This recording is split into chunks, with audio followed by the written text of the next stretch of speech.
Ya, buenas tardes. Vamos a empezar hoy día la clase sobre trastornos, trastornos vasculares. No sé qué hace esta cosa otra vez. Bueno. Reanudar. Decía reanudar, ya. Entonces, ya. Entonces, vamos a empezar la clase con trastornos vasculares. Y vamos a ver la importancia que tiene en sí esta clase que vamos a desarrollar sobre cómo se comportan en sí los vasos arteriales, tanto arteriales como venosos, ¿no? En todo el recorrido de nuestro organismo, ¿no? Y ocasionando enfermedades. Aquí tenemos que realmente estos trastornos vasculares o secuelas de estos trastornos son respuesta de que ha habido alguna morbilidad, o sea, alguna enfermedad, o también que ha llevado a una mortalidad. Las lesiones habitualmente más frecuentes son generalmente en las arterias, porque llevan, ¿no? Llevan la sangre en mayor volumen, ¿no? Y ellas, vamos a ver que según dónde se encuentren distribuidas, ¿no? Vamos a ver el calibre que presentan, grandes o pequeños. Las alteraciones vasculares son realmente, se pueden producir porque hay zonas de estenosis o de estrechamiento, ¿no? O puede haber una obstrucción completa de la luz vascular.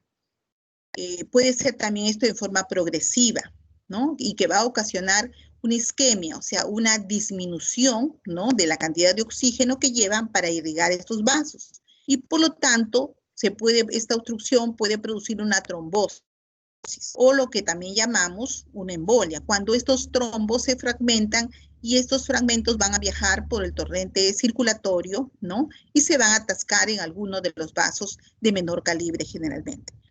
El daño en el revestimiento endotelial es otra de las causas o sea, cómo se daña en sí, ¿no?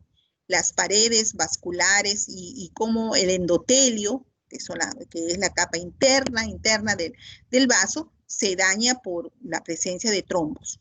Debido a también puede ser que esto ocasione una debilidad de las paredes vasculares y lo que van a producir, ¿no? Se van a predisponer a que esta debilidad luego presente cierta dilatación, ¿no? Vascular y pueda llegar luego también a ser un aneurisma. Otra, tenemos que contribuye también a la patogenia de algunas enfermedades como la aterosclerosis, como la diabetes, la hipertensión, ¿no?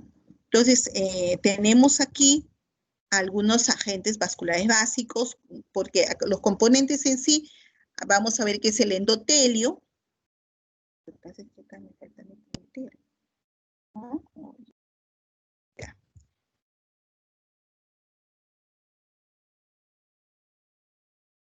Ya. Entonces tenemos que la pared más interna del vaso, ahí están las células endoteliales. Y en la pared más externa, que es la membrana extracelular, ¿no? Donde está la elastina, el colágeno, y la intermedia, que ven unas zonas así saculares, rojizas, esas son las células musculares lisas, que generalmente conforman la parte de la túnica media y parte de la íntima. Entonces tenemos que estos que componen en sí el vaso sanguíneo son lo importante en lo que tenemos que estudiar y cómo allí se van a presentar algunas alteraciones que vamos a estudiar en las diferentes patologías. Entonces tenemos que en el endotelio en un estado basal tenemos que tiene una superficie que no es adhesiva, no trombógena, o sea que permite este endotelio que la sangre pase por los vasos, pero que no se adhiera a los vasos, ¿no? También hay un componente. Pero ¿qué pasa cuando nosotros tenemos algunos problemas, sobre todo vamos en la dieta, que consumimos muchas grasas, ¿no? Entonces las grasas constantemente pueden dejar residuos que se quedan en las paredes internas de los vasos, ¿no? Y eso es lo que va a constituir los cristales de colesterol y que probablemente después, ¿no? Como vamos a ver que no solamente es una vez que la persona consuma grasa, sino muchas otras veces y que haya otros factores que, por ejemplo, como la poca actividad, por eso es importante el ejercicio, la actividad física, ¿no?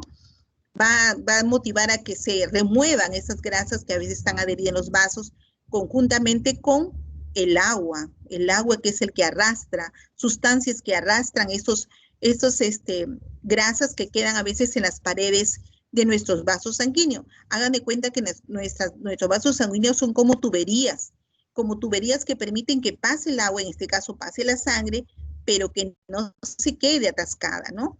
Entonces vamos a ver que allí también en este endotelio van a haber otros factores como están los factores de crecimiento, ¿no? Y endotelial y muchos otros más, como también vamos a ver que ese es en el estado basal y cómo está el endotelio.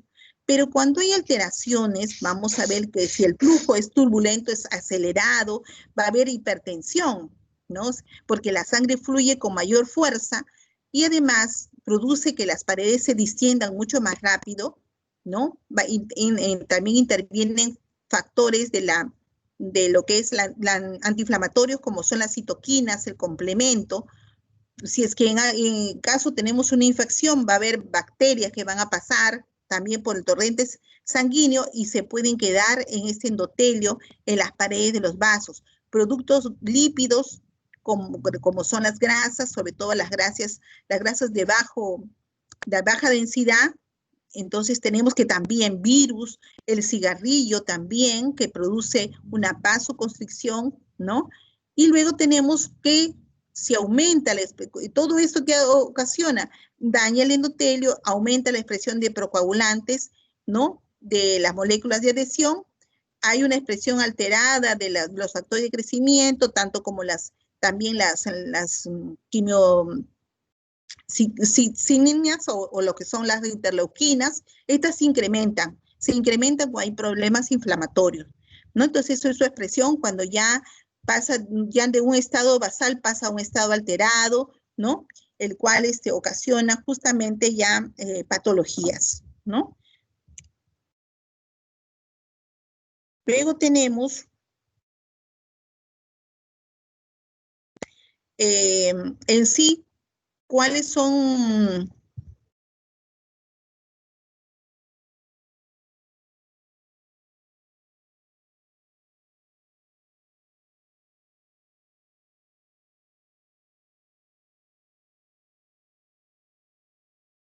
La doctora salió, creo.